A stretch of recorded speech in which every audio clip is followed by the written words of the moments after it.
Ladies and gentlemen, football is back. It is back for good for the next, 4, 5, 6 months? Every week, every Sunday. It's football season. It's amazing. It's awesome. I'm so excited. And what we're going to do right now, it's the prediction show. We do this every year. We weren't able to do predictions for each division this year. I've been swamped. It's been a crazy summer. But Brendan Albert is here. I am Adrian Fedke. Let's get into it. Hibernation season is over. It's time to pick up the phone, call your bookie. It's time to make sure you have a red zone. It's time to make sure all of your cleaning around the house is done on Saturday. It's time to make sure you disconnect the phone on Sunday and your fantasy lineup is set by 10 a.m. Pacific time if you're like me. So it is go time, guys. It's the best time of the year because 28 teams in the NFL think they realistically have a chance to make the playoffs, let's say. Yeah, 28, not 32, 28. 28, I think, is a fair number. No, they're just done. It's not happening. One of them, probably the Raiders, after what happened today. We'll get into that a little bit later in the show. Okay, all right, let's start in the NFC East. This, of course, is the Bitter Birds. We're Eagles predominantly most of the time. So we're going to start in the NFC East. I'm sure people know my prediction already. I don't know if you know my prediction of the Eagles. This is totally going to sound like a homer pick because I'm as high on the Eagles this year as I've ever been. The last time I picked the Eagles to win 13 or more games was back in 2004, and that was the year that they went to the Super Bowl. You're probably going to think I'm nuts. I'm going 14-2 for the Birds this year. I think they are absolutely stacked everywhere, and there's depth. It's obviously going to, be all about Carson Wentz staying healthy for those 16 games, but I think the team is stacked. Well, I mean, when you get to play teams like the Dolphins on your Bills and the Jets, all of a sudden your record looks a little more. Well, that's part of it. The schedule isn't as bad as it was last year. No, it's not. I mean, look, here's a couple tough ones. Obviously you have Chicago, of course. Seattle's going to be tough as well. Fortunately, you're in Philly, so that should be a little more manageable. I think Atlanta's going to be very good this year. They were very banged up. So, but you're right, Adrian. I mean, look, the Giants, not worried about that. Washington, not worried about that. Miami, not worried about that. Buffalo, not worried about that. Maybe Minnesota is okay, but I agree with you, Adrian. There's nothing really I look at the schedule that say, "Ooh, this is murderous." Vegas has the Birds here as their over/under. Let me make sure I get this right. 9.5. I think it's only 9.5. Yeah, I'm at William Hill, and they have over/under at 10. I would take the over too. So yeah. I hear you, Adrian. I don't think 14 wins is unrealistic. I probably would go closer to 12. I just kind of play it safe. But either way, if Vegas is telling me 10, I'm taking the over on that. Yeah. So obviously you have the Eagles finishing first in the division as well. What about the rest of your standings? Who do you have finishing second? That's really the question here. I mean, I guess it's Dallas. Yeah, I mean, it's Dallas. Honestly, the biggest question is who's 1 and who's 3 because, 2 is not really a question. 1, 2, and then there's a significant drop-off. Yeah. William Hill, again, that's who I go to get my numbers because the casino's close to my place. They actually have Dallas at 9 wins. Now, this is tough because when you get your numbers, folks, one thing you have to remember here is the numbers are always set 50-50. And what I mean by that is the casino set the numbers 50-50 because the casinos want to make money no matter what happens. Whether they win or they lose, they want to be able to still make the numbers. That's why you don't see Dallas, for example. Over is plus 105, under is minus 125. So the numbers are still favored that the casinos will still make those monies. I think Dallas is the 2 seed here, Adrian. I think this is going to be a wild card team. Even if Philadelphia somehow doesn't win the division, I still don't see any way they don't win the wild card here because in their division, they have 4 gifted wins. And realistically, they're probably going to split at worst case with Dallas. So right there's 5 wins in the division. Yeah, and I'm looking at the regular season wins that you sent me from the William Hill Sportsbook. I'm looking to see, so you got the Eagles at 10. Cowboys at 9, Redskins at 6.5, and then the Giants, I'm going to assume, are lower. They are at 6. I'd probably go under on the Giants and probably over on the Redskins. The Redskins always go 7-9, 8-8. That's like a definite. I mean, defensively, you're right, Adrian. It's a much better defense there for Washington, so they're going to win more games than they probably should. Offensively, they're still figuring it out. Darius Geis is a question mark there coming back from the ACL. No one really knows what Haskins is. They just let their number 1 draft pick from a couple of years ago pretty much walk. They cut him. So offensively, there's a lot of question marks there. Trent Williams is a question mark. And then you have the Giants. It's Saquon Barkley and everyone else really on offense, right? So, man, this is a tough – honestly, Adrian, I would take the under for the Giants as well. I don't think I would touch the Redskins line because I could see them being under. But I also hear you. If they are ground and pound, they play really good defense, yeah, 7 wins is realistic, but I wouldn't touch this number. Yeah. 6 is a lot for the Giants. I think they're looking like 4-12, man. I mean, I get it. Again, when you play the AFC East, you get That's true. That's true. That's probably part of it. That's what Vegas is probably thinking. But if they're at 6, why is Washington only at 6.5? I mean, that's the other thing. I think the other thing we got to remember here too, Adrian, is that Washington doesn't know who their quarterback is. At least the Giants are saying their quarterback is Eli. Now, you and I probably agree that's not a great call, but that's their decision. Washington, it's really hard to set a number when you don't even know what the quarterback situation is going to be. Yeah, and you look at their wide receivers. You talked about Josh Dotson already. The only guy that they have with 2 years' worth of experience among their wideouts is Paul Richardson. Right, and he's a new guy to Washington. Yeah, he's been a disappointment. I don't even think he reached 300 yards last year. He signed a $40 million contract. Their other starter is a third-round rookie, Terry McLaurin, and then I think it's Trey Quinn, their slot guy. Trey Quinn, right? Yeah, so he was the 2018 Mr. Irrelevant. So second-year guy who was Mr. Irrelevant, third-round rookie, and Paul Richardson, an overrated speedster. That's your starting trio for the Redskins. And then you get to the tight end situation, and Jordan Reed gets hurt every week and a half, it feels like. Vernon Davis is still there, which is great, but come on, this is not 2009 where we're excited about Vernon Davis. Let's call it what it is. And the running back situation is just a bunch of average guys at this point. Darius Geis could be great, sure. No one knows what Bryce Love is. I mean, if you were hurt in college, how am I supposed to believe you're not going to be hurt in the NFL?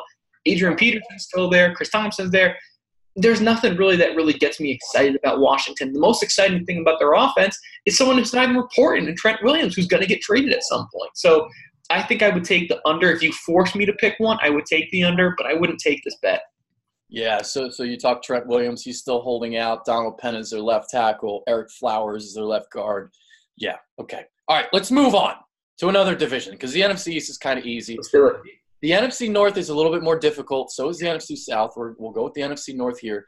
So I think the Bears are in play for the division. The Vikings are in play for the division, and also the Packers. What do you think about that? This is a tough one, Adrian, because I think this division is going to be won by a team that's 9-7. And the reason I say that is I think all these teams are going to beat the crap out of each other, right? Yeah. So what will happen here is you'll be a 3-team race. The problem is you're probably not going to get a wild card out of that division then. If you were all 9-7, 7-9, 8-8, you're not getting a wild card out of the division, even if the teams are pretty darn good overall. You look at Chicago. Chicago was the least hurt team last year. And typically things like that usually flip around the next season. And they also had a huge turnover margin. Those things typically turn around again. So I get a little worried about that. I just think the injury bug is going to come to Chicago. It's going to bite them. I do think Trubisky is going to be better. I love Montgomery. I actually believe Allen Robinson is going to be significantly better in his second year here. But I just have a hard time thinking the injury bug's not going to get them. You go to Green Bay, Aaron Rodgers is healthy. Defense got a lot better, but it's a lot of youth. So I'm not sure about that. So this is where it gets me, Adrian. I would take the Vikings, but I would take them at 9-7. And I think the next second-place team is going to be 8-8. I have no confidence in this division. This is the division I would put the least likely to bet on here because I have no idea about anything. I mean, Adrian, you and I have talked about Dalvin Cook a lot. I can't stand him because he always gets hurt.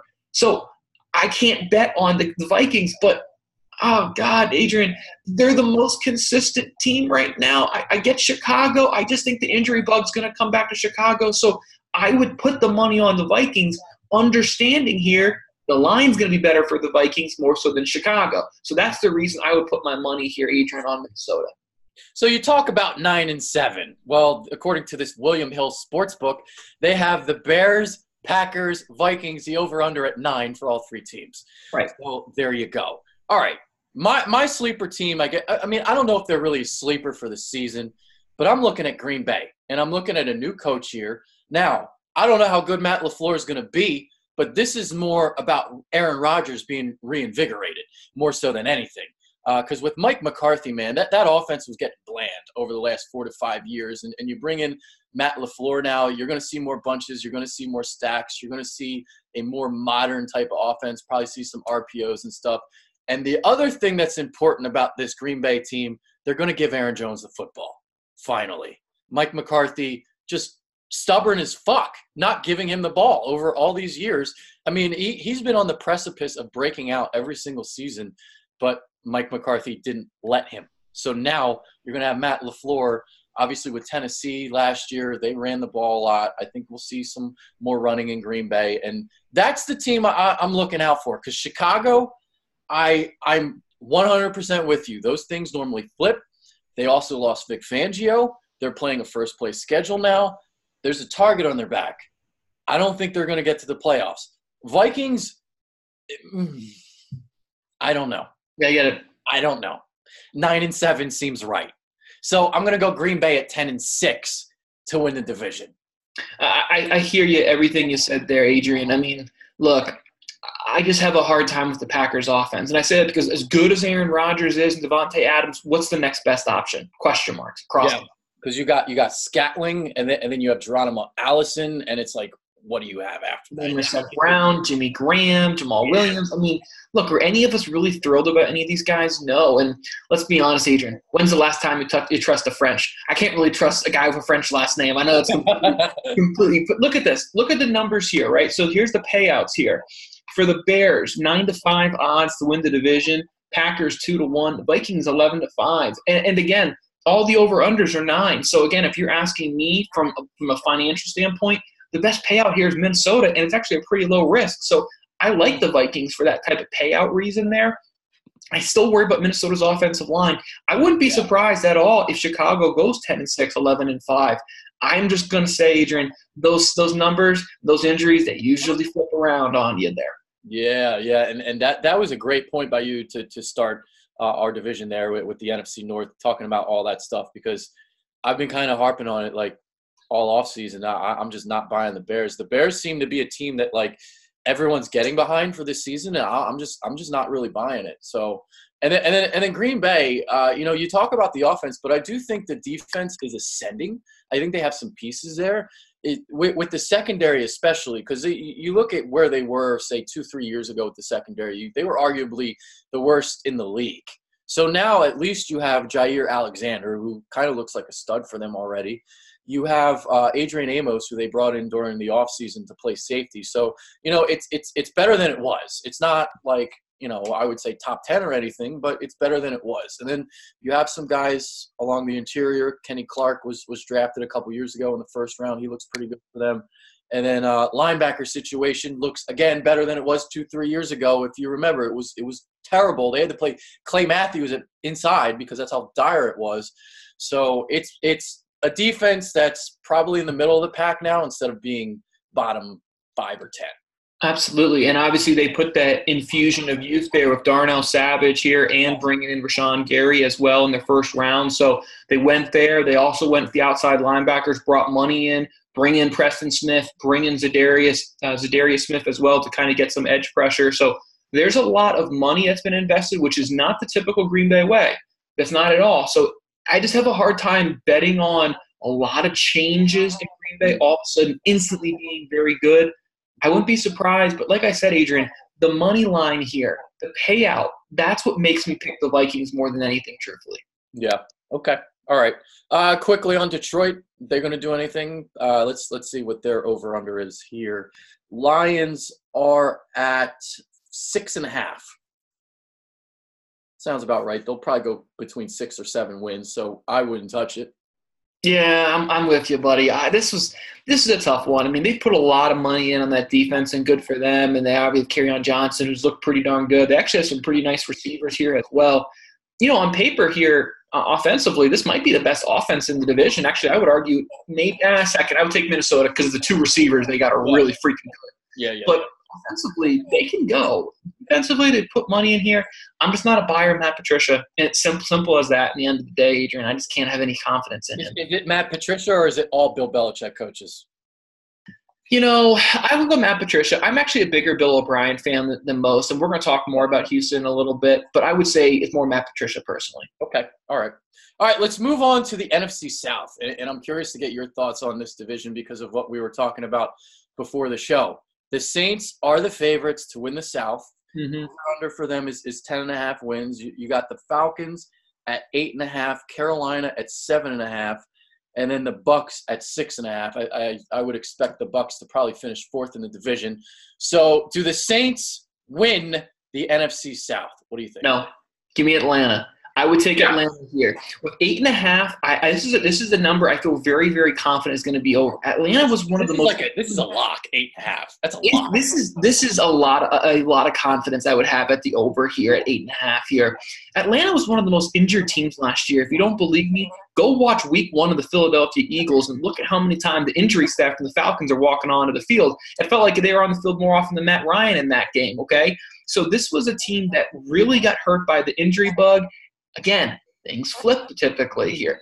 Defensively, fast defense. No one's lights out that really says this guy's a stud besides Keanu Neal here. But offensively, man, they got a lot of things that can get up and go. Sleeper MVP, Matt Ryan. A lot of offense there. I like Atlanta a lot, and I've only seen Drew Brees slowly take steps back. I'm not saying he's bad. Let's not get it twisted here. But that offense doesn't really have a lot in New Orleans, so give me the Falcons here to win the division. Okay. All right. I like that. And that's where I'm going as well. So Falcons, whenever you sleep on them, that's when they rise. Yeah. Whenever they have expectations, they crumble. Nobody's talking about Atlanta right now.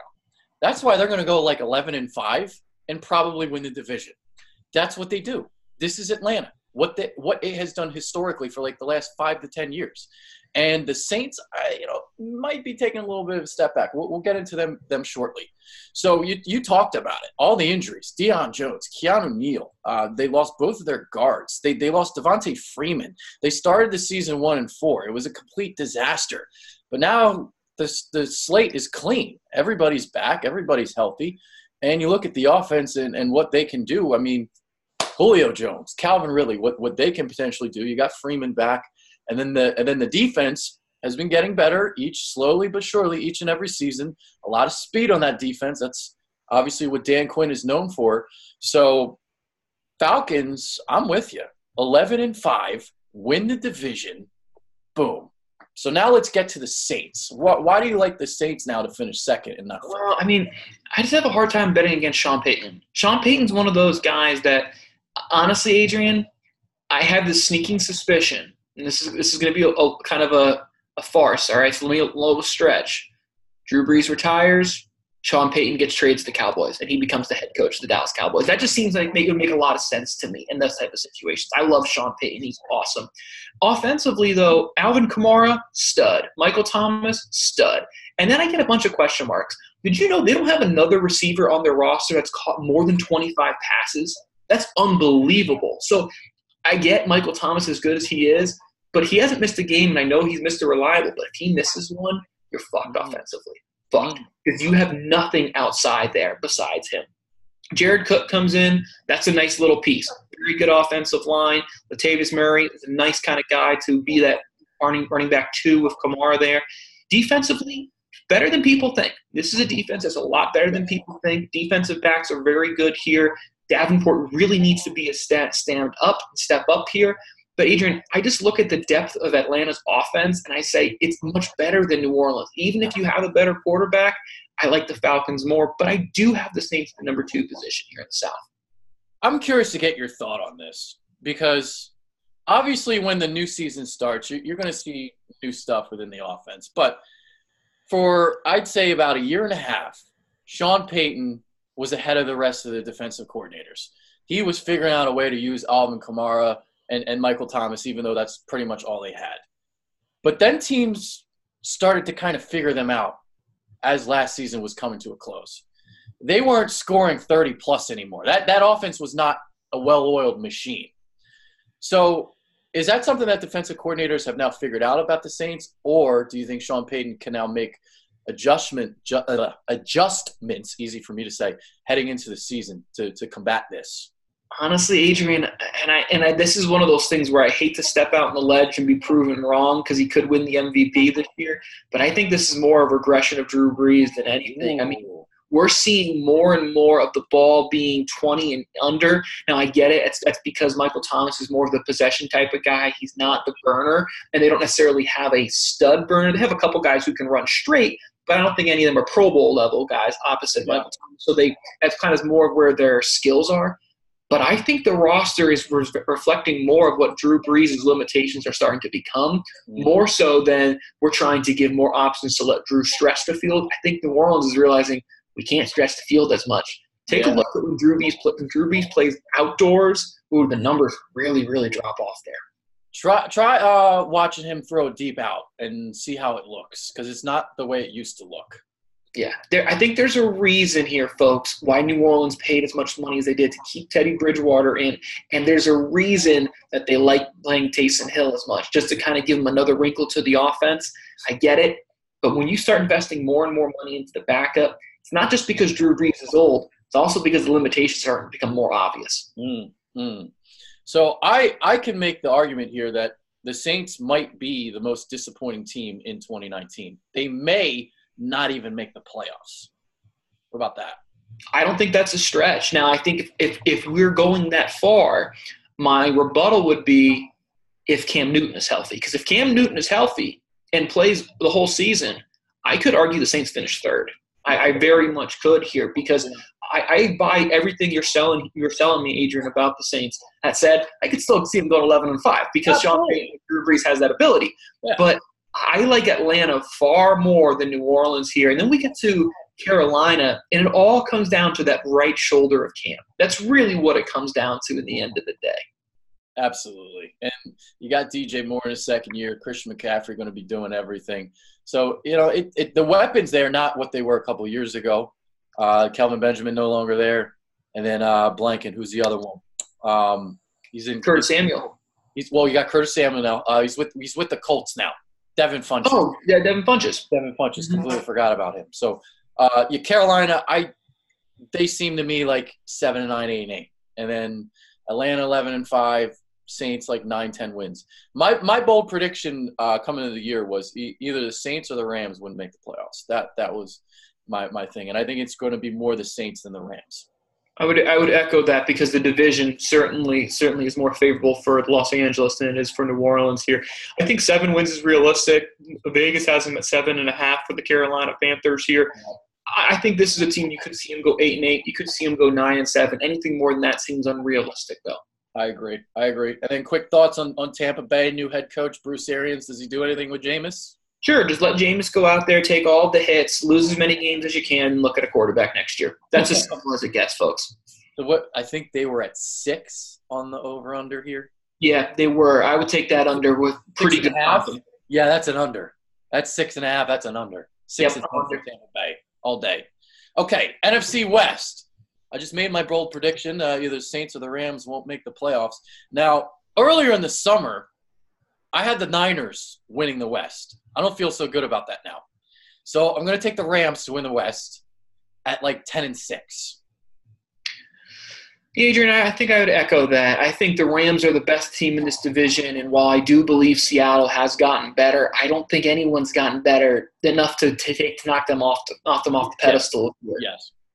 So I am worried about Gurley's knee. I think that's going to be a big storyline here for what the Rams have. But I think Jared Goff gets a little more dings than he deserves, to be honest with you. Do I think he's as good as Carson Wentz, or he's a top 5 quarterback? No, but he's probably a guy, I would hear the argument 8 through 12, 13 in the NFL. I think it's probably a realistic kind of landing spot for him. I like a lot of the offensive pieces they have. Defense is still very, very talented. Aaron Donald is always going to make you look a lot better than you are. I like Taylor Rapp. Bringing that in was nice. Eric Weddle was really nice there as well. Corner situation, getting long in the tooth there, both of those corners. But I think they're going to be enough to play one more season.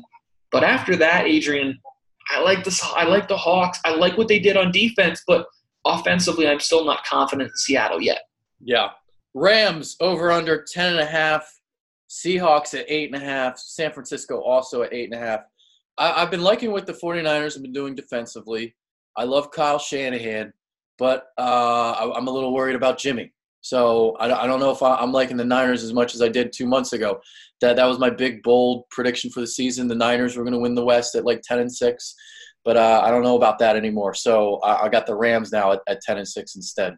Yeah, honestly, I think the 49ers offense can just set by committee. Minus Kittle, receivers, the running backs, heck, maybe even the quarterback position is by committee there in San Francisco, because I don't know what Deebo Samuel is going to be. I'm not 100% sold on Pettis. I think Goodwin's a guy that just runs straight. Running back position is just a bunch of question marks there. There's nothing on offense that really gets me excited. Defense, not great. I mean, they got a couple dudes that are really good in the front seven. Back half, not awesome there in San Francisco. So I got nothing I'm really excited about there. And I want to talk a little more about the Hawks, though, Adrian. I don't buy Chris Carson being what he was in 18 to be what he was in 19. I don't think we're going to see that same numbers there. Seattle's still going to run the hell out of the ball, but I think we're going to see Penny have to emerge. If he doesn't, they're in serious trouble. And I'm not a big fan of DK Metcalf. I'm not sure what he's going to be. He's probably at least going to be 2 years away from being what everyone hopes. Defense is a lot better there, but there's still not enough pieces around Russ for me to be confident there. Yeah. You talk about nothing to be excited about in the Niners offense. You're right, except George Kittle. The only guy you can be excited about is Kyle Shanahan. I mean, is his offense that good that he can generate yards with this scrap of guys, this heat scrap? I mean, this is bad. The defense, I like the front seven. I think they're coming along here. You got Dee Ford, you got him from Kansas City, Sheldon Day, DeForest Buckner, Eric Armstead. I think that's a solid solid defensive line there. Still got Solomon Thomas, Nick Bosa, drafted him. So picked up Quan Alexander. So the front seven I think is pretty good, but I'm just after watching them in the preseason, I know it's only the preseason. It really doesn't matter, but I'm off the bandwagon now. So instead of 10 wins, I got them at 9. And then the Seahawks I have at 9 wins, and then the Rams at 10. Let me ask you this, Adrian. If you had to put money down, Vegas gives the Niners 8.5 and the Hawks 8.5. Who would you put money down of being the over? Whew. Man, see, when you ask it like that, I'd say the Seahawks because I'd have more confidence because of a consistency there. The Niners are hit or miss. We don't know what we're gonna get. You can like flip a coin. They might go 9-7 or they might go like 5-11. You know. So right. I think that's the way it's gonna go for the Niners. They're either gonna be boom or bust. I don't see them being within a certain range that's limited, like 8 to 9 wins, like Seattle. Seattle's range is probably 8 to 10 wins, whereas San Francisco might be 5 to 10. Yeah, no, I think that's 100% fair. And then when we talk about the other end of the division, we have to talk about the Cardinals here. I think Kyler Murray has to be the heavy odds-on favorite, and I would have a hard time putting much money on anyone except for David Montgomery to win the Offensive Rookie of the Year because no one else is going to get the snaps like Kyle. I mean, Kyler's going to get every single snap, whether he throws 50 interceptions or not. They're going to keep trotting him out there. The only problem is he's also just as likely to get hurt behind a really poor offensive line here in Arizona. I mean, when I look at the Cardinals over-unders at 5. Yeah. I think I would take the under here, Adrian. They're going to be exciting on offense, but that defense has really got nothing. If it wasn't for Patrick Peterson's suspension, I think we would have seen him moved already this offseason. Yeah. No. Yeah. And I'm with you on the under. I'm not a Cliff Kingsbury guy. I am curious to see what he's got to bring to the table. I mean, hasn't really revealed what his offense is going to look like yet, so it's kind of a mystery. I'm just not really buying what he's selling. And the offensive line stinks. That's not good for Kyler Murray. Defense kind of stinks. You're looking at like 3-13, 4-12 there. Yeah, I agree with you. Adrian, here. Okay. All right, moving on to the other side of the equation, the AFC. New England, I'm assuming top of the class in the AFC East. I saw them at, let's see, they are at 11.5 wins. That's the highest here on this over-under list. Take it. I mean, look, let me just read off these future odds. I think this is really telling, okay? If you put $100 down for the Dolphins to win the division, you get $5,000 in return if they win, if they hit, right? Okay? Yeah. If you put $100 down on the Jets and the Jets win, you get $1,100. If you put $100 down on the Bills, you get $800. Adrian, take a guess here, buddy. If you put $100 down on the Pats, how much would you win? $20. $21 is what you win in Vegas. Because, again, Vegas is like, we're no dummies here, guys. This is a blowout. One of the craziest things I had heard, okay, there are 2 teams in the NFL who have not played on Wild Card Weekend the last decade. Wow. Tampa Bay Buccaneers and the New England Patriots. And it's not because the New England Patriots are missing it. It's because every year they have the easiest division because they play teams that have pretty much circled Ryan Fitzpatrick around, okay? So, Adrian, this one's not a question. New England's going to be there. New England's going to be a 1 or a 2 seed because of the division. I buy what the Bills and the Jets are doing, and I think that's a very interesting storyline, Adrian, as far as who's the second best team in the division. That is an interesting storyline. I'm trying to look up what the Patriots have gone over the years because I know they get 12 wins every year, but were they 11-5 a year ago? Something like that. I think that's about right, Adrian. I do believe, though, that we're going to see the Bills and the Jets really close in on them. I think both of those teams are going to get better. Obviously, the Jets have done a much better job of giving their young quarterback a lot of weapons than Josh Allen. But Josh Allen's feet all of a sudden makes that offense a little bit better than it probably should be there, honestly. Yeah. I'm trying to see. List of Patriots seasons. Let's see what we got here. I just want to go down the list, see how many wins they've got. All right, we're getting here.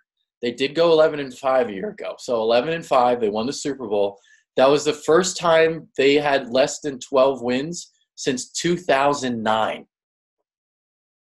I mean, right there, a decade, right, of not winning more than 12 games. So when you see the number here at 11.5, yeah, taking the over sounds pretty darn safe. Yeah, man, I guess the AFC is just still isn't that good. I don't think the Patriots are as good as they were last year, but they're probably still the best team in the AFC. I guess the 12 is good. I think it's a little bit harder than it looks there, or a little. I don't think it's a given that they're going to get to 12. Well, I mean, here's how I look at it, Adrian, right? They have 10 games out of division they play. Do you think they win 5 of them? I do. And if they win 6, that's 11 right there, right? So that's why I would take the over as kind of how my math works. Yeah, the over probably is the right play. So even since 2009, I mean, look at these. They had 4 12-win seasons in a row from 2012 to 2015. So they're basically going 12-4 every year. So the over probably is the right play here. Yeah, I would think so. Now, this is what's interesting. Buffalo 8-1, Jets 11-2. So these numbers are right there, really, with these payouts, guys, in the end of the day here. So, man, this is a tough one for me. I think I would take the Jets here. I love the money they spent in C.J. Mosley. I love what they've done on the defense. They have a whole bunch of attitude. Obviously, bringing in Lev Bell is great. Got a lot of nice little slot receivers they brought in to complement Robbie Anderson here. I think their tight end situation, or Herndon, I think his name, I butchered it, but he's going to be a nice tight end for them down the line when he comes back from his suspension. Offensive line's okay. So I think I would take the Jets here, Adrian. I know they're over under 7.5. I would take the over. I think they could get to 9 wins, and this could be one of those teams that's in the hunt for a wild card, but on the outside looking in. You pretty much nailed it there. That's kind of where I was going to go. I'm a little bit more of a Gase guy than other people are. I can look past the eyes. I can see that he's got some football intellect inside of that mind of his. You're bringing Le'Veon Bell. You talked about the defense already. C.J. Mosley might be the most underrated linebacker in the game. Do people talk about him? Do they? I don't know. Baltimore Ravens fan? I don't think so, but you're obviously, asking the wrong guy here. Yeah, I know. Yeah, right. But I feel like you can make the argument that he's a top 5 inside linebacker in the game, and I don't know if people would say he is. I don't know. Do people think that? I do. I mean, I think he's in the top 3 personally. I think it's him and the bad boy there that just got paid handsomely in Dallas. But, yeah, Adrian, I mean, you bring in a lot of attitude to that defense. Obviously, we know what they have in Jamal Adams. You bring him in, CJ, to be the attitude in the middle. And then up front, you drafted a guy who everyone in the media seems to be absolutely in love with there, the young man from Alabama. So I see a lot of promise here. But the thing is the biggest knock I have on the Jets defense is the same knock on the Bills defense, is the same knock on the Dolphins defense. There's no pass rushers. And this makes it so much easier for Brady when you look at the Bills, their chart, defensive end, Trent Murphy, Jerry Hughes, are either of those guys really scaring you off the edge? I don't think so. Yeah, Jerry Hughes maybe 10 years ago scared me off the edge, but not anymore. He was always underrated, but he's what's he got to be, 32, 33 now? Yeah, he's not a young man. Yeah, he's not. So you're going to see the Jets and the Bills stop the run, but I don't know if they're going to be generating much pressure on the quarterback. So I'm with you on the Jets. I got them at 9-7. Bills, I have it like 6-10ish.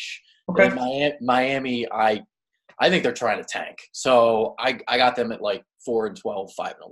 Yeah, and I think honestly, if you're a Dolphins fan, you'd be thrilled if that prediction came true. Truthfully, I mean, look at right now the Dolphins. Adrian, people aren't going to believe this. Dolphins are going to start their lineup with their offensive line with 0 starting experience at either tackle position. 0. And their defensive line has a combined 5 sacks in the NFL total in their career. Miami is openly tanking here, and this is what really sucks. If you're Brian Flores, your job is to win games. If you're the team, your job is to build a team. So those teams don't always match up. I get what Miami's doing. I personally think it's the right move for the Dolphins fans, but it sucks being a lame duck coach for sure. Man, it's crazy because they went from not tanking and going after Jadeveon Clowney to not getting him and then trading Laramie Tunsil, and now they're in tank mode. I mean, I don't know what the Clowney stuff was all about. They really shouldn't have been ever inquiring about him. I think it was one of those things where it was like, hey, we'll only inquire if we get some picks as well. And I mean, look, for what he went for, if you're Miami, you would have made that damn deal. It's like any other team in the NFL should have made that deal as well. But yeah, I hear what you're saying there, Adrian. I think they're doing all the right things. The toughest thing for the Dolphins this season is going to be evaluating Josh Rosen because you're going to evaluate him with a really poor team around him. So you have to kind of make sure you understand that we're evaluating a guy with a really poor offensive line, with 2 running backs that we're not really sure of, and your best receiver could be Preston Williams, a guy that, in the end of the day, wasn't even drafted. So you're not having a fair grade scale for what we're going to have here with Josh Rosen, and we both expect Dolphins are going to be very high, and they're going to have quarterbacks on the board when they're drafted in 2020. That you make that point right there, and it was a little bit surprising to see that Ryan Fitzpatrick was named the starter, considering that you kind of want to see what you have in Josh Rosen this year. And I don't know. I mean, I wasn't a Rosen guy coming out. I know you weren't a Rosen guy coming out. We both weren't high on him at all. So maybe they've just kind of given up on him before it's even started. But if you want to evaluate him, put him in the start. That's how I feel. Yeah, this is a tough situation. I mean, look, for Josh Rosen, he's gotten the hand dealt twice to him. But that said, exactly like you said, Adrian, they could have given up on him already. They could have seen enough and just said, look, it's not here. And that's fine. If that's what it is, that's what it is. It's better to piss and get off the pot quicker than all of a sudden to keep flirting around. And then you're stuck with Marcus Mariota. And then you're stuck with Jameis Winston. You keep saying, we'll give him one more contract, and you're stuck. The Dolphins did it with Ryan Tannehill. They're saying, we'd rather move too soon than too late. So I hear what you're saying there. I think we're going to see Rosen by at least week 3. So I don't have a problem with it, but if you're a Dolphins fan, the reality is you're looking to 2020. You're not looking to 2019. Yep. Moving on to the AFC North, and this is a very interesting division because you have the upstart Cleveland Browns, who's everybody's darling this year, and whenever you have a team that's getting hyped like this, they normally disappoint. So I'm curious to get your thoughts on the Browns. Their over-under is at 9 wins, I believe. So is Pittsburgh. Pittsburgh is at 9, and then the Ravens are at 8.5. So between those 3 teams, who wins the AFC North, Brendan? Well, in these situations, Adrian, look, I mean, I buy everything people have told me about the Browns. That offense is freaky good. Defense looks really freaking good. You go to Pittsburgh. Pittsburgh loses 2 of their best playmakers from their roster. Okay, Lev Bell didn't really play, so he didn't really affect last year, but obviously AB was a factor there. And then you have Baltimore. Baltimore is going to run the hell out of the football. They're going to be physical. They're going to want to try to get Lamar in space. I still just don't see it in Lamar. Defensively, Pittsburgh, okay, is getting better. Best defense, though, is going to be the Browns. But to me, Adrian, when you have this division, you have 4 cold weather cities. You have 4 teams that don't play in domes. Things that matter are going to be between the hashes, and I need the offensive line. So for that reason, Adrian, give me the Pittsburgh Steelers. I'm a bigger believer in that offensive line and that run game than I am in the Cleveland Browns offensive line right now. Things could change there, but I'm going to take Pittsburgh to win this division, probably by only a game, Adrian. Okay. Now, normally when a team gets hyped like the Browns are, I normally go against the grain and I don't pick them. Sure. But I like the Browns. I think they have something. I'm a big Baker Mayfield guy. I'm a believer. So you've got him. You brought in Odell Beckham. You got Jarvis Landry. You got Nick Chubb. Now, I have questions, though, with that offensive line. Are they really starting Greg Robinson at left tackle? Yeah, that's where we're at. Like, wow. So, I mean, Joel Bitonio is a solid guard. J.C. Treader is their center. Right side of their line, I don't even know who their right guard is right now. Chris Hubbard, I believe, is their right tackle. So this is a line that's supposed to protect a second-year quarterback in Baker Mayfield. We'll see. I know Baker can kind of scramble a little bit inside the pocket, move out of it, and he throws really well on the run. So he might be getting pressured a lot. Now the defense, they moved to a 4-3. Steve Wilks is now the defensive coordinator. They were one of the worst in run defense last year as a 3-4 defense. But you add Sheldon Richardson. You added Olivier Vernon. So you add those guys to the defensive line. You already have Myles Garrett. Do you think that's going to help out with the run defense, going from a 3-4 to a 4-3 and getting Steve Wilks in here? I do. I really do. I think this defense is going to be very, very good. I think Myles Garrett could be a very real pick for Defensive Player of the Year as well. In this 4-3, it's usually favorite defensive end to have an uptick in production as well. So I'm a believer, Adrian, that this defensive switch will help their defense.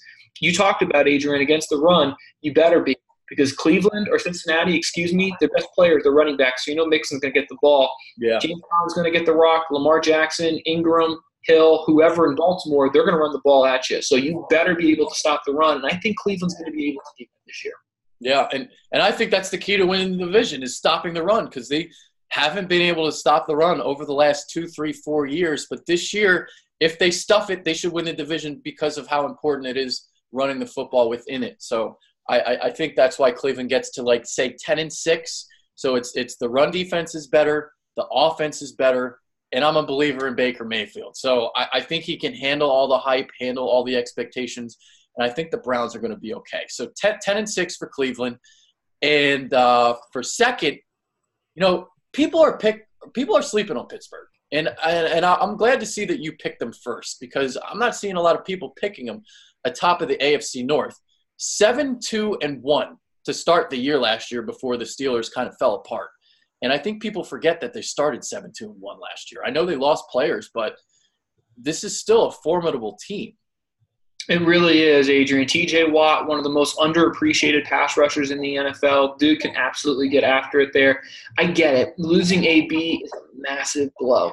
But you look at their other options they have. Vance McDonald, James Washington, bringing in Moncrief. None of these guys are going to make up for AB on their own. All right, let's not get it twisted. But if all these guys can have, above 40 receptions, I don't think that's unrealistic. All of a sudden, that makes things balance out, and Juju can still be a stud out there at receiver. And again, I like the offensive line as well. I don't think James Conner is a one-hit wonder. I think this is who James Conner is moving forward. So, yeah, Adrian, I'm a bigger fan of the Steelers. When in doubt, though, my mind is give me the better quarterback, the better offensive line, the better coach. And you know what? Pittsburgh right now has 2 of the 3 of those. I think Baker's the best quarterback in this division. But as a Ravens fan, God, in the fourth quarter, I hate when Ben has the ball because I am on my edge of my seat. I'm not ready to say the same thing about Baker just yet. That said, I wouldn't be surprised if I am, halfway through the year this year. I can't wait to get to the Ravens. We're going to get to them right now. So I'm really, giddy about what this offense is going to look like because I'm an old school guy, and I love that they're going to use, this misdirection stuff and going back to the read option. You got Greg Roman back in here, obviously, from Colin Kaepernick and those days back 2012, 2013. So are they really going to be running Lamar Jackson 20 times a game? Or what are you thinking here? This is where it gets tough for me, Adrian, because am I going to say he's going to set the rushing record? Probably. And I say that because of scrambles more so than design calls. I think they're going to be more conservative with calling him on runs, but he's still going to have to run the ball a lot. This offense, though, Adrian, I mean, for years, it's been the issue with the Ravens, the receiver position. They've always kind of gone off the scrap heap when it comes to free agency and bringing those old guys. I mean, listen to the receiver. Scrap heap. That's the word I was looking for earlier, and I couldn't think of it. That's it. Scrap heap. Yeah, I mean, look at the receiver. It wasn't scrap heap. Willie Snead, Seth Roberts, Chris Moore. I mean, those are the veteran guys. And then you have the rookies in Hollywood Brown and Miles Boykin from Notre Dame. Okay, I get it, but I don't think anyone here is really able to say that these guys are going to be absolutely huge impacts to the passing game, mostly because I just don't think Lamar Jackson's accurate enough. Now, where Hollywood comes in is play action. That's obviously where he can make his big impact there. He can keep the safeties at bay.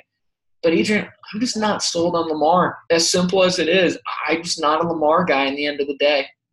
Yeah, I mean, I love his running ability and what he can do there, but it's like, okay, so they're going to try to run him a lot, but my God, he's like a piece of spaghetti. He's going to get ripped in half.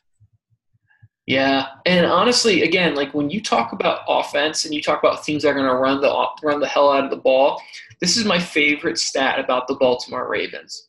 Their left guard is listed as Bradley Boozer or Ben Powers or Patrick McCarry. It's not an order. It just says or. It just says or. It basically is saying you're going to get first reps, you're going to get second reps, you're going to get third reps, because it's like, a high school scrimmage where you're still trying to figure it out. This is an NFL team here at guard. So this is a concern for me with the Baltimore Ravens. And then on the defensive side of the ball, you lost a lot. You lose C.J. Mosley. Yeah. That is your alpha. That is a huge, huge blow.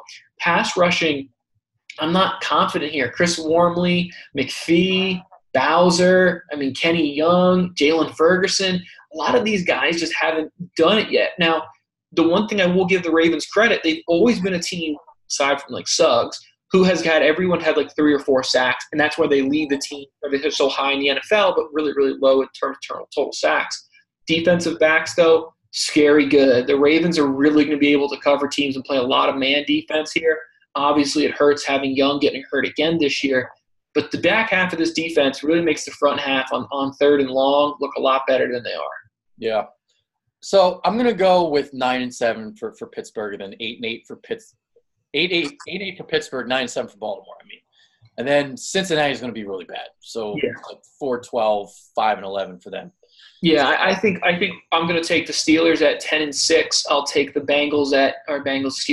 I'll take the Browns at 9-7. I'll take the Ravens at 7-9, 8-8. I think losing C.J. Mosley and losing the pass rush guys is really going to hurt them. And then the Bengals, you're going to be looking for a new quarterback there. If I'm a team though, and I'm looking for just an average quarterback, I always thought Andy Dalton was fine. Honestly, if I was a team here, gosh, I don't know. Maybe Pittsburgh is a little worried about the long-term future there, or if you're a team, I'm trying to figure out who he could go to next year. He could go to Jacksonville and battle Foles. I don't think Foles is this elite level guy here. I think Andy Dalton's going to be better on his next team than he is on his current team. Let's put it that way, Adrian. Okay. Over/under for the Bengals is at 6. I guess I'd go under because I have 5-11. I take the under. I think this team can start slow, and then we can be looking at when A.J. Green's healthy, he's traded, Geno Atkins being traded. I think this team could be the next one to do a fire sale halfway through the season. I can definitely see that. Okay, AFC South. Andrew Luck retires, so now that opens up the rest of the division. I think this is Houston's division to lose. I'm not as high on Jacksonville as other people are, but I'll give the over-unders for you guys. So the Titans are the third team in that mix, the bland, boring Titans that nobody really talks about. That's like seemingly your type of team. So Titans are at 8. We've got – man, these aren't in order, so it's hard to find these. Jaguars are at 7.5. Colts are obviously not at 10 anymore. Texans are at 8.5. So Texans 8.5, Titans 8. And then Jaguars 7.5, and then obviously the Colts are not at 10. Colts are probably what, like 6.5 now? Yeah, I think that's what I saw most recently. This is a tough one. I mean, I'm with you, Adrian. I don't have a problem with what Houston did as far as getting they're getting their tackle situation shored up. Did they give up too much? I mean, they needed to do it. I don't think you did, and here's the two reasons I say that. One, you have the most hit quarterback since he's come into the league in Deshaun Watson, okay? Yeah. Two, if you want to do Ghosts of Christmas Future, go look what happened to Indianapolis, okay, and what happened to Andrew Luck, and that completely screws them. So, no, you would obviously much rather draft a surefire tackle, but if I told you, hey, look, if Deshaun Watson gets hurt, I might argue this, Adrian, he is the most impactful player to his respective team. And if he gets hurt, we could be looking at this team be drafting in the top 10. So I'm okay with what happened with Laramie Tunsil Train, especially when you remember the fact that they don't have a GM. Currently what's going on is if you let's say you owned a candy shop and you allowed your son to run the cash register, and he just kept taking money out of the cash register because he was like, whatever, it's my dad's got this. That's what Bill O'Brien is right now. Bill O'Brien is saying, I don't have anyone that I report to. I can just do what I want. And frankly, Bill O'Brien's doing the right thing. He knows if they don't win the division this year, he will be fired, which I think is a shame because I think he's a good coach. I do too. So I get why they did it. Now, the Clowney trade, though, Adrian, I can't get behind that one. Yeah, well, what the hell's up with that? So I guess they just wanted to get rid of him because they didn't want to pay him, but then they didn't get anything for him. I mean, here's the thing. If you know things were bad, then you should have traded him in June when he still could find a long-term deal with a new team that gives you more leverage. Yes, but you don't have a GM. This is the things that you do when you don't have a GM. Exactly. I mean, look at Miami, right? Miami and Houston are two good examples. Miami, their GM says, I can think long-term. Head coach, you worry about the day-to-day. I'm thinking long-term. In Houston, they're saying, we can't do that. We have to do everything at the same time. And that's why I think the Tunsil trade, yes, it sucks long-term for Houston, but for the immediate and the future of Deshaun Watson, I think it's a good deal. And then obviously the Clowney deal, if they had a GM in there, he sits down and says, look, this is never going to work. We're going to ship you out before the draft, maybe move up in the draft, let you sign a long-term deal with a team. So now you have a better bidding option and you have more leverage. Houston never had that because they kept pissing and moaning about what they're going to do with Clowney. Yeah. Okay, so I got Houston at about 10 wins. That's good enough to win the division. So let's get on to the Jaguars now. Yeah. And this is a team – I mean, I think a lot of people in Philadelphia are picking the Jaguars just because of Nick Foles. I think that's why the Jaguars seem to be a sleeper team here. But, I mean, besides D.D. Westbrook, there's not really much on that offense. Leonard Fournette, if he can stay healthy, we'll see about that. The defense, I mean, can it return to what it was 2 years ago? Josh Allen looks like a stud already. That defensive line is still really stout. You still got a great secondary, obviously, Jalen Ramsey, best cornerback in the league. But I don't know I don't think they're good enough to win the division.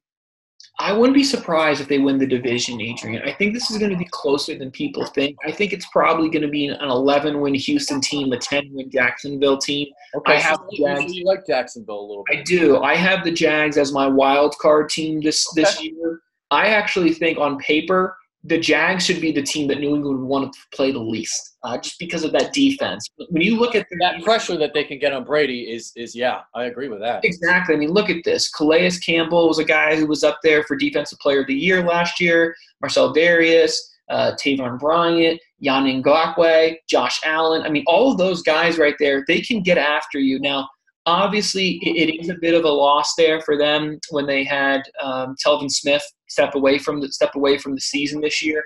That is a little bit of an issue there at their strong side backer position. Myles Jack, though, has been proven to be a stud.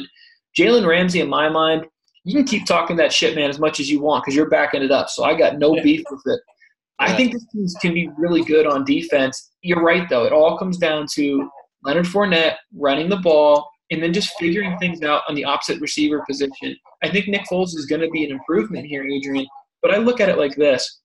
They should beat the Titans twice. They should beat the Colts twice. There's 4 wins. They split, that's 5. Right there is 5 wins. I think that's very realistic. I think they win anywhere 3 to 5 wins in division. And all of a sudden, you can get to 10 wins there by just playing your out-of-conference games and splitting them. Yeah, I got 8 to 9 wins for Jacksonville. Probably more than 8. What was the over under here? Was it 7.5? The Jags is 7.5. Yeah. So 8, 8 and 8. Okay, so 8, 8 and 8 for them. Texans go over 8.5. I got only 8.5 for the Texans. That seems like a low number. So I got them over there. And then what was the other one? Titans are at 8. So we haven't gotten to the Titans yet. Do you like the Titans at all? I mean, how can you like the Titans when they bring in Ryan Tannehill and they say Ryan Tannehill actually might beat out Marcus Mariota? I mean, how can you like that? I mean, that's just not good. I think we all piled on Jameis because it became very easy when Jameis was going out in the spotlight and doing some really horrific things. Well, guess what? Mariota's probably worse than him. It's not. I mean, look, we give Mariota a pass, and I get it because he's done all the right things. But as far as a quarterback goes, look, there's a reason they haven't achieved as much as they want. I don't like anything about this offense. Corey Davis, I think, is a guy in fantasy who can be a bit of a target hog. I like A.J. Brown a lot out of Ole Miss. But, yeah. Adrian, I think the Titans said it all. When the first-round player they drafted was out for the season, they pretty much said out loud, yeah, we're going to punt on this season. So Derrick Henry had that big close to the year. I think he had over 600 yards rushing over his last 4 games. So they're running the ball really effectively. But I'm kind of with you, man. This team is bland. They're boring. There's nothing to them. This is just 7-8 wins right here. This is what Tennessee is each and every season. Yeah. So 2 years ago, they had the best offensive line in the league, and now this offensive line is no more. This is a team, Adrian, that I think is stuck in NFL purgatory, right, where they're not bad enough to get low enough where they can start making some meaningful draft picks, but they're obviously not good enough to be necessarily a division winner. They're always going to be in the hunt kind of thing, which is annoying as hell for a lot of teams here. But you're right, Adrian. This offensive line did take a little bit of a step back. I would still take them over most teams in the NFL, but you're right. They went from being an elite offensive line to a very good offensive line. It's how I look at it. You're right, dude. Purgatory, I would go with them and the Redskins are the 2 teams that are in NFL purgatory. Yes, I honestly, I think maybe I'm biased. I think the Baltimore Ravens are in a similar situation as well. You get in. I like the Ravens more than you do. That's interesting. And you get in these situations in the NFL where it's tough, to really make moves. Now, the defensive side, I do like some of the stuff that Tennessee has done. Me and Adrian both liked Landry when he was coming out of Boston College for Tennessee. We both liked him there too. Obviously, you have Byron, their safety there is pretty darn good as well. Linebacker core, okay. Julie Casey is really, really good up front as well. Yes.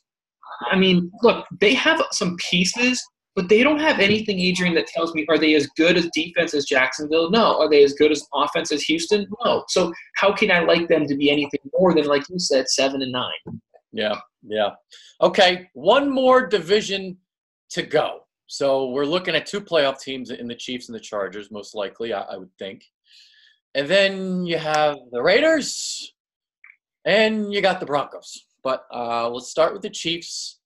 Are they the best team in the West? Yeah, and it's because of the Melvin Gordon situation, Adrian. If the Chargers had knuckled up and signed the dotted line to Melvin Gordon, I'd be having a much more I'd be less confident about this, I should say.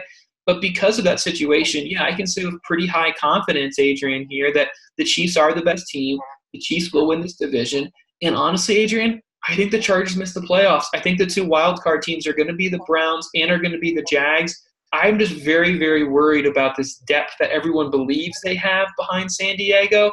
I don't get it. I mean, I always look at it like this. People love Ringo Starr when he's part of the Beatles, but does anyone give a shit about him when he performs solo? No way. And it's the same situation as the running back situation as the Chargers. Okay. All right. Interesting. If they were in the NFC, I'd say they wouldn't make the playoffs. But the AFC, not really strong. So to me, New England and Kansas City are the only 2 teams who are capable of getting to 12 wins in the AFC. I don't think anybody else is. Maybe Houston can get there, but I have them more 10-11-ish. And then the AFC North, I don't have the Browns getting there. So I got 12-4 for Kansas City. Although have lost some pieces defensively. They were the 31st ranked run defense last year, which wasn't good at all. They got ran all over by the Patriots in the AFC Championship game. Now the offense is so damn explosive that it kind of doesn't matter. Yeah. Because if you're putting up a bunch of points, you're not going to run the ball anymore. So there's that to the equation. Yeah, I'm with you. So 12 wins for the Chiefs. I got like 10-6 for the Chargers because of the Melvin Gordon situation. I'd probably really like the Chargers if he was playing. I mean, I was loving the Chargers last year. I had them get. I think that was my Super Bowl pick was Chargers getting there. Not as much this year though. So 10-6 for them. Chiefs go 12-4, and then you got Oakland and Denver. Denver's not going to be anything, right, with Vic Fangio. That's another team in NFL purgatory. Yeah, it's a good one. That's a good one there too. I think the interesting thing about this is what puts you in purgatory is when you have a good defense like Denver does, two good running backs, and a quarterback who won't turn the ball over in Flacco. I don't think Flacco's a guy that will win you games, but I think he's a guy you can win with. And that's when you get stuck in purgatory because if you start the season, let's say they go 3-1, 2-2 start the year. Yeah. You're not screaming for lock yet, right? So if you stay in the 500 conversation, you're not screaming for a lock. You're not screaming to start the rebuild because if Flacco's able to say, look, we're winning games 21-14, right? You're not scoring enough points. You can make that understanding and swallow the pill of saying, okay, we'll keep playing, Joe, because we're in the hunt, right? I get you. That's a great team that's in the hunt. I love Bradley Chubb, though. I mean, dude is really, really nice out there. But I'm with you, Adrian. I think the Broncos, let's see here. What were they over under? They're at 7. Man, that's a good number. That is a good number because that's got 7 and 9 written all over that team. Yeah, I think I take the under here. But to be honest with you, Adrian, if we were having this conversation 2 weeks ago, I'd be far more confident because 2 weeks ago I was far more confident in the Raiders. Those guys. We'll get to them in a second. So let's just get to the over-unders here. Chiefs at 10.5. Got them over. And then Chargers at 10. So that's a high number for the Chargers, I think. I got them at 10-6. So I got them right on there. Yeah, I don't think I would take that one. Similar to I felt about Washington. I think this is one I wouldn't like taking personally. Well, the one you definitely want to take right now is the Raiders at 6. So go way under there.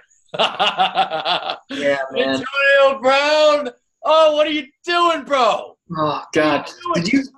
My favorite thing about the Raiders recently was the fact that O.J. Simpson on his Twitter account went out and was like, Antonio, what did you do to me? I drafted you. I drafted Andrew Luck. I drafted you. What did you guys do to me? And I'm just like, yeah, OJ, we all feel real sorry for you as a human. Yeah. But, yeah, I mean, that's a terrible situation. I saw a report come out from Schefter that said there's a real concern that AB never plays for Oakland. I mean, this has gotten so freaking bad here with the Raiders.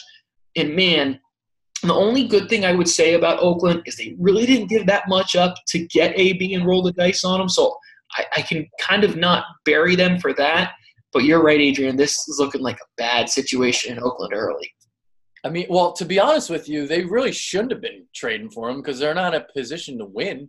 Right. So why are you trading for a 30-year-old wide receiver in the first place? I don't get that. I mean, okay, maybe you want to give David Carr a weapon, but you should be tanking and trying to be really bad. I mean, wasn't that the whole point of trading Khalil Mack and doing everything that you did last year? Right. So that worst organization in the league right now is in Oakland. That team is a mess. I don't even know if they get the 3 wins. Man, this is so weird to me because I actually do believe in Gruden more than most people. I will say that. I like Josh Jacobs a lot. I will say that. But you take away AB, Tyrell Williams is your number 1. You don't really have a tight end to speak of. Probably a below-average offensive line. Gabe Jackson's still really freaking good there. Yeah. And then you go to the defensive side of the ball. I mean, they just couldn't get after the quarterback at all. I mean, I think both you and me like Josh Allen far more than Cleveland Farrell. But I get it if that's who you wanted to take. But I got nothing on the defense that really screams all-pro, Pro Bowler. I mean, yeah, Hurst had a great rookie year, but I'm not sure if I'm really able to say with confidence a guy who has concerns about heart problems is going to be a certified all-pro. When your best player that gets me excited is your rookie and Josh Jacobs and the running back, I'm with you, Adrian. This 6 wins, right now I'm taking the under. Absolutely. All right. So do you have like seeds? Are you ready to talk playoffs, or do you want to just do Super Bowl winners? What do you want to do with that? Your call. I can do it off the top of my head. It's your call, brother. Okay, because I would be doing it off the top of my head too with the seeds. So, all right. So that's what we'll do. So NFC, my number one seed is going to be Philadelphia. Okay. My number two is going to be Atlanta. My number three is going to be Green Bay. And then my number four is going to be the Rams. So I think the Rams go to 10-6, and they are the 4. And then 5, 6. Who are my wild cards? My wild cards are Dallas. Dallas is probably a wild card. Dallas. I said either the Saints or the Rams would make the playoffs, so I'm not going to go with that. I'm going to go with Dallas as the 5 seed, and I will sneak San Francisco in the playoffs. Good for you. Way to have a set. I don't have that kind of courage, but good for you. Oh, I wouldn't go that far. All right, let me rattle off my NFC before we jump AFC. So as my 1 seed, Adrian, I'll take the Birds as my 1 seed there. 2, I'm going to go with the Rams. I think the division, it helps them get to the 2 seed. 3, give me the Falcons. I told you earlier that 8.5. I like the Atlanta a lot this year, but I just think their division is going to be too hard for them to get to a 1 or a 2 seed.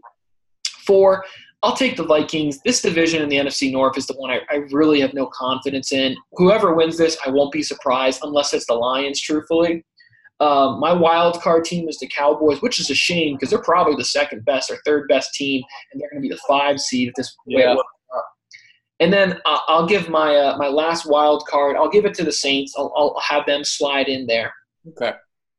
All right. So NFC Championship, I guess I'm thinking Philly Atlanta right now. Philly Atlanta or Philly Green Bay.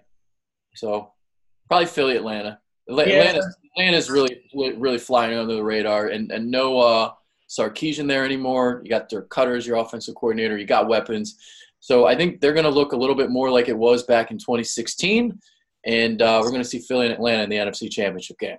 I think I echo everything you said there, dude. I mean, to be honest with you, 2-3 is the toughest thing for me between the Rams and Atlanta. I think those teams are going to be really good. It's going to be a good game. I would take the Falcons over them. And I say that right now is because I have more concerns about Gurley's health long-term than I do about anything on the Falcons. So give me the Falcons. They are playing the Eagles, but I would take the Eagles represent the NFC. Okay. All right, let's move on to the AFC. As I just quickly jotted down my 6 seeds here. So number 1, I've got New England. Number 2, I've got Kansas City. Number 3, I've got Houston. Number 4, I've got Cleveland. Number 5, I've got the Chargers. And then I have your Baltimore Ravens sliding in as the 6th seed, Brendan. Okay, fair enough. All right, let me rattle off mine, Adrian. I got number 1. I got the Patriots because they're gifted with 6 wins every year. Then we got the Kansas City Chiefs at the 2 seed. 3, I went Houston here. I think Houston's move is going to be enough to get them into the playoffs as a pretty high seed. Mm-hmm. I'm a little worried, though, about Duke Johnson's longevity, Adrian. I think that's going to be something that's going to be really interesting to keep our eyes peeled towards. Yep. Pittsburgh is my 4. I think they win the division because of the offensive line. 5, I will take the Jags at 5 because I think their division is easier.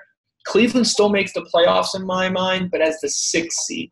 Okay. So I think you and I are kind of in agreement on the Browns in the sense that they won't go too far.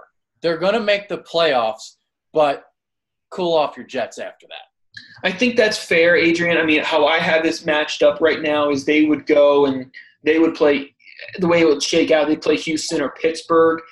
I think if they were to play Houston, I think that's probably a little bit better of a situation. Probably because I think Pittsburgh has a couple more issues that they can match up a little better with. But, yeah, Adrian, I don't think this team is going to be playing on championship weekend. If they win wild card weekend, great. I'm not sure they go much further than that, though. Yeah, I got them playing the Chargers in wild card weekend. Man, that's a good game. That's going to be between 2 10-6 teams in my eyes. I guess I would pick the Chargers, but Phillip Rivers is kind of known for choking a little bit in the playoffs as well. So that could be an interesting game. I'd probably have the Chargers winning, so Cleveland wouldn't even make it out of the first weekend. So New England, Kansas City, AFC Championship.